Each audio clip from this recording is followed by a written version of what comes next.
Paano tayo makakakuha ng certificate sa Virtual In-Service Training 2.0?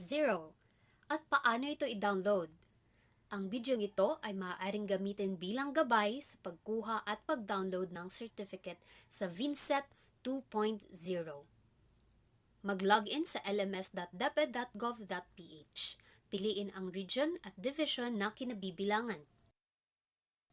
I-click ang Deped Commons Teachers at continue with your Google or Microsoft account. Kung enrolled na or may access na kayo sa Vinset 2.0, makikita ito kaagad sa recently accessed courses. Makikita rin ito sa course overview. I-click ang Virtual In-Service Training 2.0.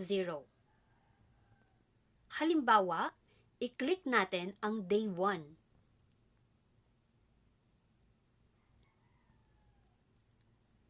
Dito ay makikita natin ang nakapaloob na activities para sa morning at afternoon session.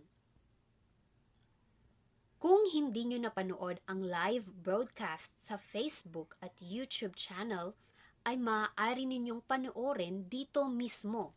Kung sakaling nakapanood naman na, ay mas magiging madali na lamang ang pagkuha ninyo ng certificate. Ngayon, i-click ang susunod na activity. Dito sa halimbawa, ang susunod na activity ay ang exit quiz on retooling of teachers in using ICT and emerging technologies. I-click ang attempt quiz. Sagutan ng bawat tanong. At dito sa quiz navigation, ay makikita ang bilang ng mga tanong at kung alin sa mga ito ang nasagutan na at hindi pa.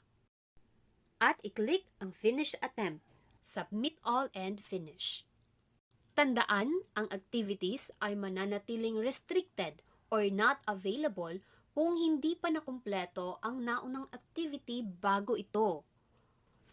At kung sakaling hindi ka nakakuha ng perfect grade, ay maaari mong subukang muli ang quiz.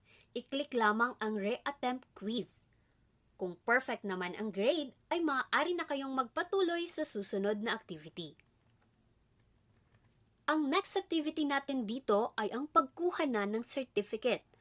I-click ito at i-click ang View Certificate. Pagkatapos ay automatic na po itong magda-download. Dalawa po ang makukuha nating certificate. Mayroong Certificate of Participation at Certificate of Attendance.